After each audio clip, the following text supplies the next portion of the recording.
Mr. Griffin, tonight we talked a lot about the power structures with regard to the political process and election of political leaders. However, I see a lot of collectivization in other than political power centers.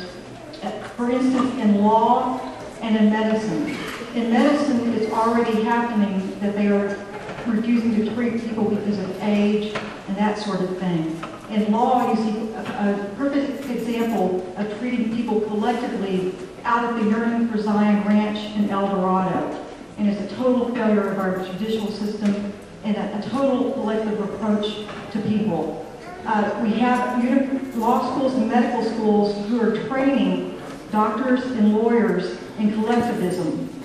So how do you envision Freedom Force not only impacting the political process, but also the professions that have a great impact on our society? All right, thank you. Because I should have clarified that when we say that our job is to provide influence in all of the power centers, I did not mean to restrict that to political parties. You just mentioned two very important power centers, that's law and medicine. And we need to be in all of those fields. We need to be in education. We need to be in media. We need to be everywhere, as a matter of fact. This is where our enemies are, everywhere. You're not going to recapture the country. You're not going to recapture the culture. You're not going to make anything happen at a national level unless you are affecting it at all levels. It can't. That's why I said just getting one man elected to the presidency is not enough. We need to have a grassroots foundation to support that man, so that when he says, I want to do this, this, and this, he'll get support from the nation saying, yes, we agree, and then it can happen. One man can't do it alone. So yes, we need to have our members in the field of medicine and law, and as a matter of fact, we do. We've got some very powerful members working within those fields right now, and in all other fields as well. So thanks for bringing that up. Hi, I saw your, well, I got a transcript of your film, The Capitalist Conspiracy, which I think was made in the 70s or the 80s. Which was that? The Capitalist Conspiracy, a while ago. I don't know. Probably in the 60s. Yeah, the 60s. So, you know, you started pretty early.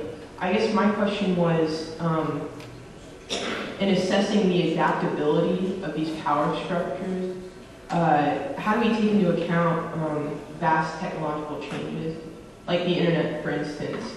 I think there are so many X factors that we can't even consider in our near future, just in terms of technology and science.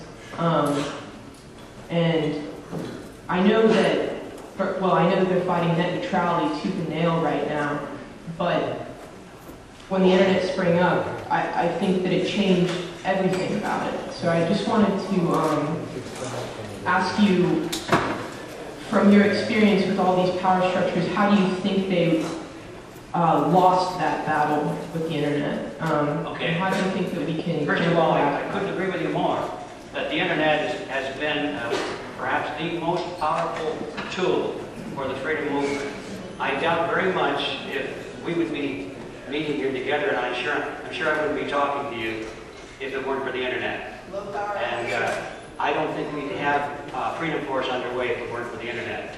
I don't think the Ron Paul revolution would be going without the internet. So the internet's very important because it gives people like us a chance to bypass the major media blockade.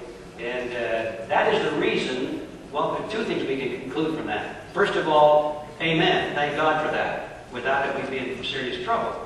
But the other thing is that our enemies have not overlooked the power of the internet, and they are not just standing by, idly watching it happen. As we speak, they're working day and night on legislation to take control of the internet, supposedly to protect us from terrorism, drugs, pornography, crime, etc., all the bad things that we don't want.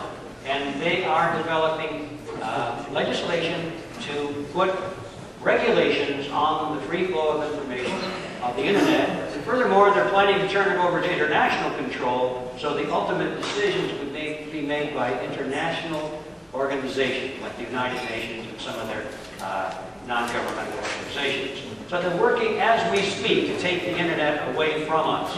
And that's one of the areas that we probably should specialize in addition to vote fraud. We should be taking a look at measures to build support to preserve the free flow of information on the internet. So, yes, we're very much aware of it. Right now, we don't have the power to do anything about it, but it's certainly one of the areas of concern and one of the areas we will be working on as soon as we have the resources to do so. With that, I think we've reached the end of the questions. It's time to make the march over to the bookstore.